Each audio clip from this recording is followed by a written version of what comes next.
안녕하세요. 공부하는 의사 손정식입니다. 오늘은 어떤 당뇨약을 선택할 것인가 라는 제목으로 말씀드리겠습니다. 2023년 3월 BMJ에 발표된 네트워크 메타아나리시스와 최신 연구 결과들의 근거로 말씀드리겠습니다. 먼저 BMJ의 네트워크 메타아나리시스 결과를 간략하게 보겠습니다.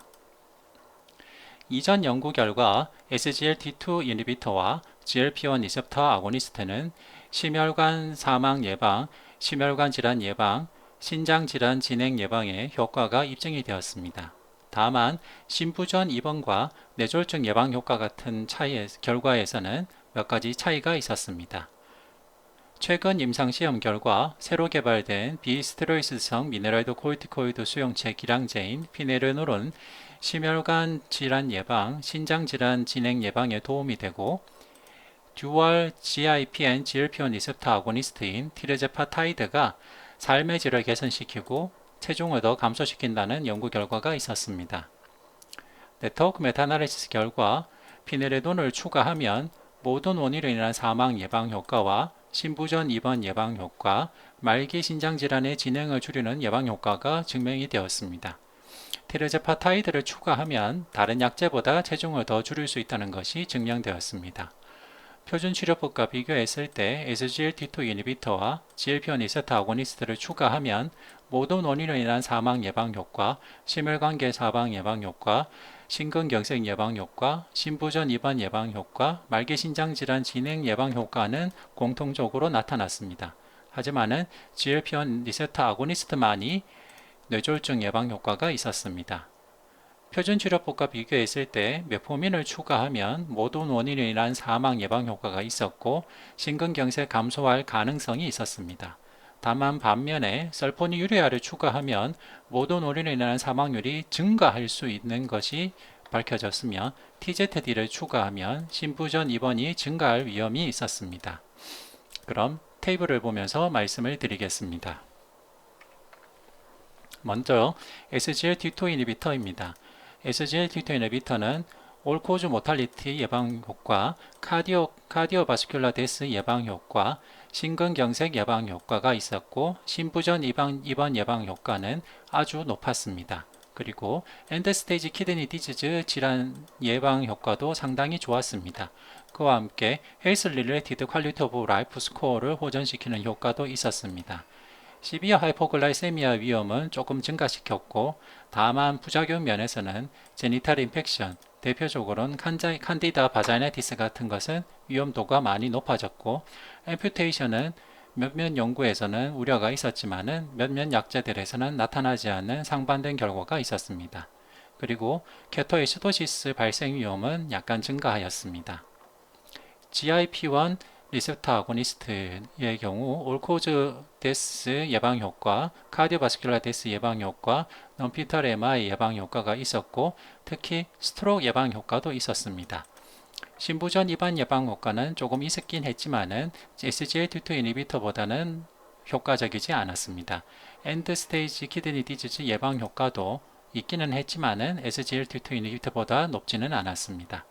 헬스 릴레이티드 퀄리티 오브 라이프는 상당히 호전시키는 효과가 있었고 시비어 하이포글라이세미아는 크게 영향을 주지는 않았습니다. 다만 시비어한 GI 트러블의 발생 위험은 상당히 높았습니다. 피네레론은 올코즈 데스를 줄이는 효과가 있었고 심부전 입원을 줄이는 효과가 있었고 엔드스테이지 키드니 디지즈의 진행을 예방하는 효과가 있었습니다. 그리고 시비어 하이포글라이세미아는 감소시키는 효과가 있었습니다. 다만 미네랄 코르티코이드 리셉터 안타고니스트를 쓸 때 늘 조심해야 되는 것이 하이퍼칼레미아인데요. 하이퍼칼레미아에 의한 입원은 훨씬 많이 증가시키는 위험이 있었습니다. 참고할 것은 피네르논이 현재 우리나라에는 출시가 되지 않았고 스테로이드 미네랄드 코르티코 안타고니스트인 스피로락톤만 사용이 가능합니다. 스피로락톤도 심부전에서는 상당히 효과가 있었지만은 역시 하이퍼칼레미아에 의한 입원을 증가시켰기 때문에 주의가 필요하겠습니다. 티르제파타이드는 이번에 시행된 RCT에서는 Health Related Quality of Life는 상당히 호전을 시켰고 시비어 GI 이벤트는 상당히 증가시키는 효과가 있었습니다. 메포민의 경우에는 올코즈 데스를 감소시키는 경향성이 있었지만은 통계적으로 유의하진 않았고 다른 카디오바스큘러 데스나 키드니 디지즈 등 여러가지 엔드포인트들도 통계적으로 유의하게 감소시키지는 못하였습니다. 그리고 GI 이벤트는 약간 증가시킬 위험은 있었지만은 통계적으로 유의하게 나타나지는 않았습니다. 알파 글루코시데이즈 이니비터, 아카보즈 같은 약제도 올코즈 데스를 약간 줄일 가능성이 있지만은 전체적으로 통계적으로 유의한 차이는 없었습니다.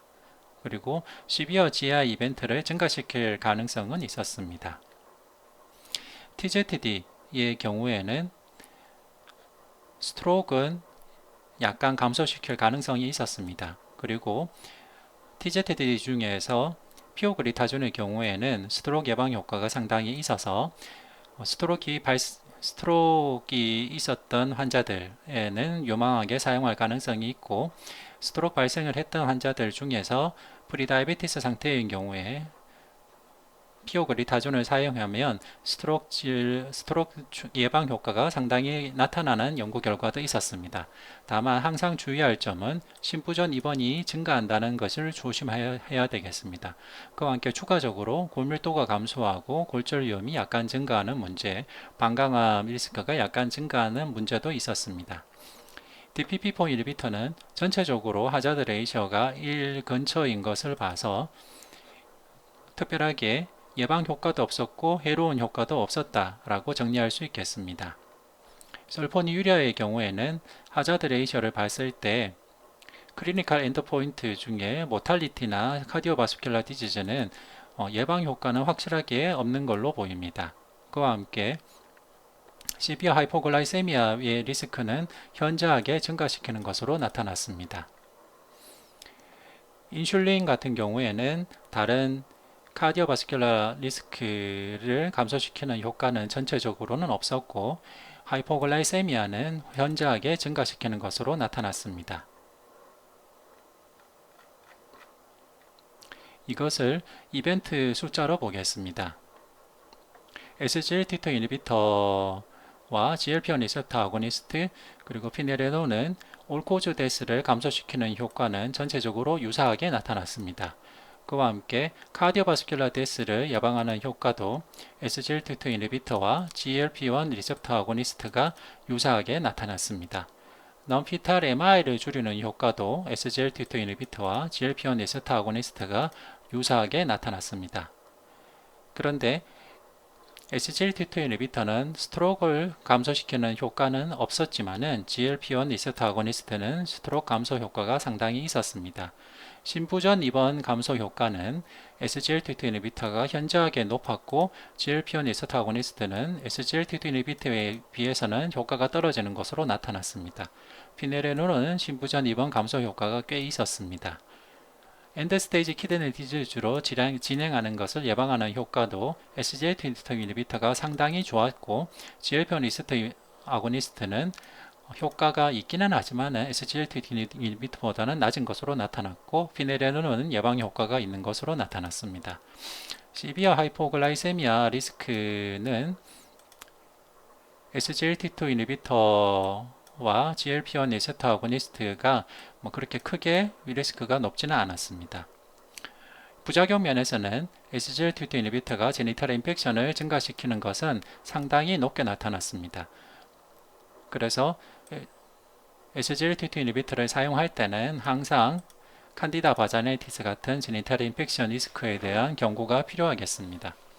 앰퓨테이션의 리스크는 약제별로 차이가 있었고 절대적인 N수의 증가는 크지는 않았고 케토에시도시스도 리스크가 절대적인 크기는 크지는 않았습니다.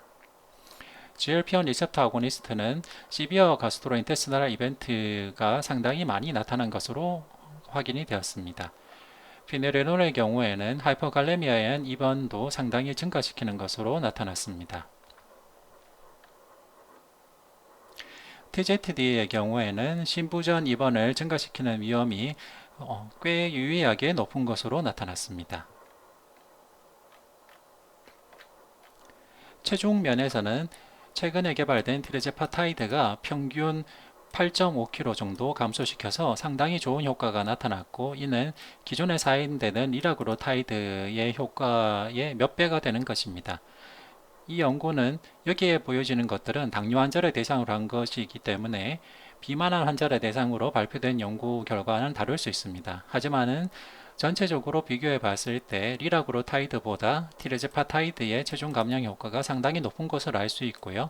세마글로타이드의 체중 감량 효과도 4.6kg 정도로 상당히 좋지만은 세마글로타이드보다 티르제파타이드가 현저히 더 좋은 것을 알 수 있습니다.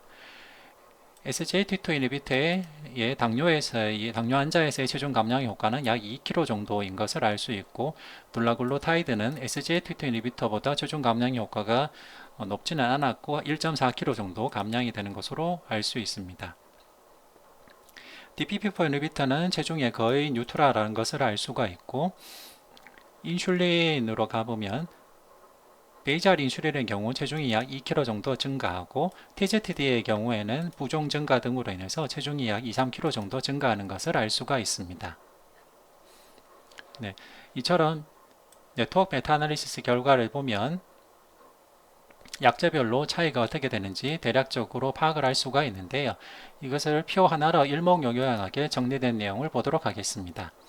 네, 먼저 메포민입니다. 메포민은 UKPDS 스터디에서 비만한 당뇨 환자에서 썼을 때 모탈리티와 MI를 감소시키는 연구 결과가 있어서 SGLT2 이니비터가 나오기 전에는 1차 약제로 권고가 되었었습니다. 지금도 CKD 환자나 하트 페일리어 환자 또는 ASCVD 환자처럼 SGLT2 이니비터나 GLP-1 리세터 아고니스트가 우선적으로 권고되는 환자의 경우를 제외하고는 여전히 1차 약제로 메포민이 권고가 되고 있는 것은 UKPD에서 보여줬던 모탈리티 예방 효과, MI 예방 효과가 있었고 비용 대비 효과가 상당히 좋기 때문입니다.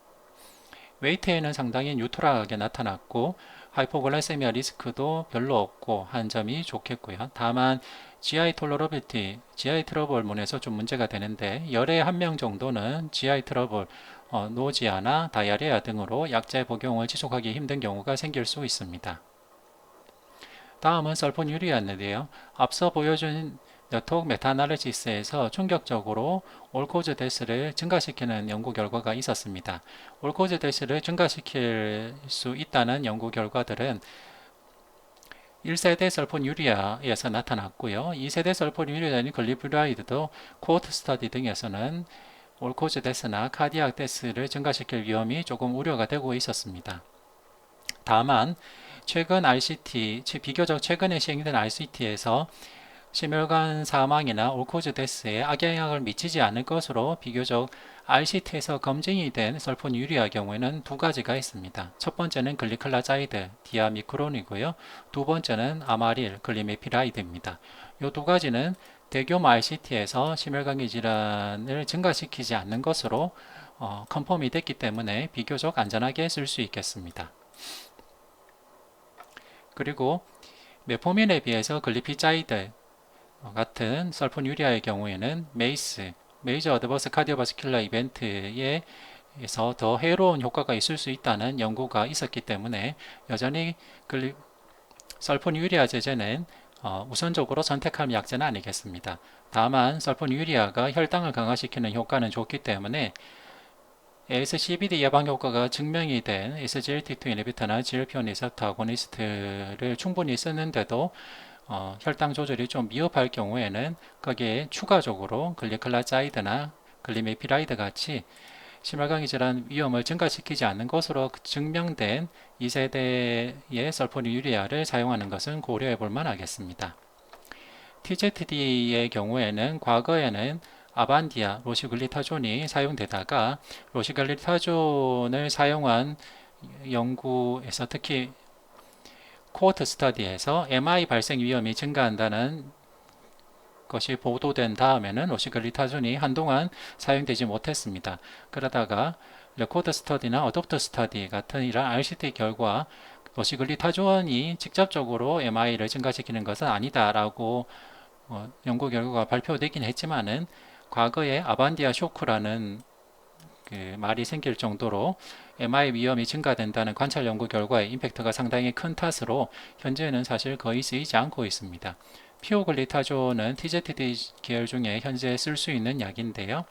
과거 LSCBD를 알았던 관상도매 질환을 알았던 환자를 대상으로 시행된 프로액티브 스터디에서 메이스를 줄인 것으로 나타났습니다.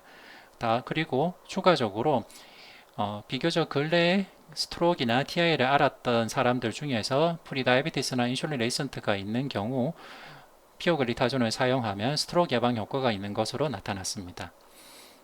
다만 피오글리타존의 경우에는 사용했을 때 부종과 체중 증가의 위험이 있으며 신부전 입원 리스크가 있기 때문에 아직 현재 1차적으로 널리 사용되지는 않고 있습니다.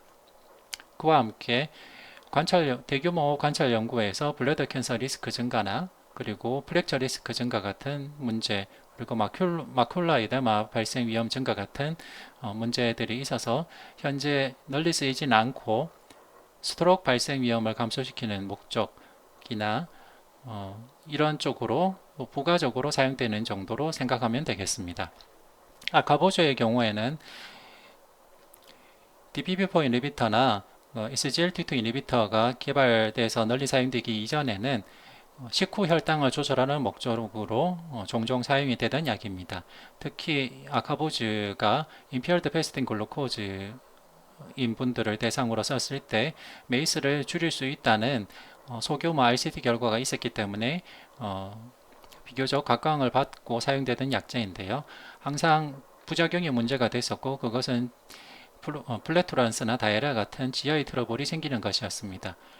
하지만은 식후 혈당을 감소시키는 효과가 있었기 때문에 과거에는 종종 사용이 되었지만은 DPP4 인히비터나 SGLT2 인히비터들이 널리 사용된 현재에는 사용량이 많이 줄기 시작했습니다. 레파글리나이드도 과거에는 식후 고혈당을 감소시킬 목적으로 종종 사용이 되었지만은 역시 SGLT2 인히비터와 DPP4 인히비터가 개발된 뒤로는 사용이 줄었습니다. DPP4 인히비터의 경우에는 처음에 기대를 했었지만은 메이저 어드버스 카디오바스큘라 리스크를 줄이는 효과가 없기 때문에 현재로서는 SGLT2 인히비터나 GLP-1 에스타고니스트보다는 그 선호도가 떨어졌고요. 그리고 삭사글리틴의 경우에는 신부전 입원을 증가시키는 위험이 있었고 알로글리틴도 신부전 발생 위험이 증가하는 위험이 있었습니다. 하지만 리나글리탄과 시타글리틴은 하트 페일리어를 증가시키지는 않았고요. 전반적으로 톨러러빌리티가 좋고 전체적으로 부작용이 별로 없으면서 리나글리틴의 경우에는 레날 도즈 어저스먼트 같은 것이 필요 없기 때문에 쓰기 좋은 장점은 있습니다. GLP-1 리셉터 아고니스트의 경우에는 리라글루타이드가 맨 처음 쓰이기 시작하였고 리라글루타이드가 메이저 어드버스 카디오바스큘라 이벤트를 예방하는 효과를 보여주었으며 그 다음에 둘라글루타이드가 메이저 어드버스 카디오바스큘라 이벤트 예방 효과, 세마글루타이드도 역시 메이스 예방 효과가 증명이 되고 전체적으로 체중 감소와 메이스 예방 효과가 증명돼서 각광을 받고 사용이 되고 있습니다. 다만 인젝션을 해야 된다는 문제, 비용 문제 등이 문제가 되고 있습니다. 세마글루타이드의 경우 피오제제가 개발이 되었고 모탈리티를 통계적으로 유의하지는 않지만 감소시키는 효과가 보고가 되었습니다. 전체적으로 판크라이티스나 판크라이틱 캔서의 위험이 약간 증가할 수도 있지 않겠느냐 하는 우려는 있지만은 대규모 연구에서 리스크가 그렇게 현저하게 증가하지는 않았고 일률적으로 증가하지는 것은 아니기 때문에 현재로서는 우려가 조금씩 감소하고 있습니다. SGLT2 인히비터는 엠파글리플로진이 엠파렉 아웃컴 연구에서 당뇨의 메이스를 줄이는 효과가 처음 보고됨에 따라서 그때부터 크게 기대가 되었던 약입니다. 그 뒤에 다파글리플로진도 당뇨 환자에서 심부전 입원과 심혈관 사망을 감소시키는 효과가 보고되어서 클래스 이펙트로 SGLT2 인히비터가 이제는 널리 공고되기에 이르렀습니다. 특히 심부전 입원을 감소시키는 효과 그리고 키드니 디지즈 프로그레션을 감소시키는 효과가 현저하기 때문에 현재는 심부전약과 CKD 약으로서 사용이 되고 있습니다. DKA의 리스크가 조금 증가하긴 하지만은 그것이 현저하게 증가하지는 않고 UTI의 리스크의 경우에는 약간 증가한다는 연구도 있지만은 크게 우려할 정도는 아닌 것으로 보입니다. 다만 제니탈 인펙션, 즉 칸디다 바자이너티스의 경우에는 많이 증가하기 때문에 미리부터 예방적인 조치나 교육이 필요하겠습니다. 인슐린의 경우에는 인텐시티에 따라서 하이 인텐시티로 사용하게 되면 저혈당 위험이 현저하게 증가하고 체중 증가의 위험도 있습니다. 다만 베이잘 인슐린으로 사용할 경우에는 리스크가 그렇게 증가하지 않기 때문에 지금도 혈당 조절이 잘 안 되는 환자에서 1차적으로 사용이 되고 있습니다. 네, 앞서 말씀드린 내용처럼 이제 당뇨 약제의 전반적인 트렌드가 GLP-1 리셉터 아고니스트와 SGLT2 이니비터로 옮겨가고 있습니다. 이 두 약제의 장점과 단점을 잘 아시고 이제 전체적으로 이 두 약제를 중심으로 약을 사용하되 다른 약제들을 보완적으로 잘 사용해서 당뇨 환자들의 심혈관 질환 예방과 당뇨합병증 예방에 도움이 되는데 참고가 되시면 좋겠습니다. 이상 경청해 주셔서 감사합니다.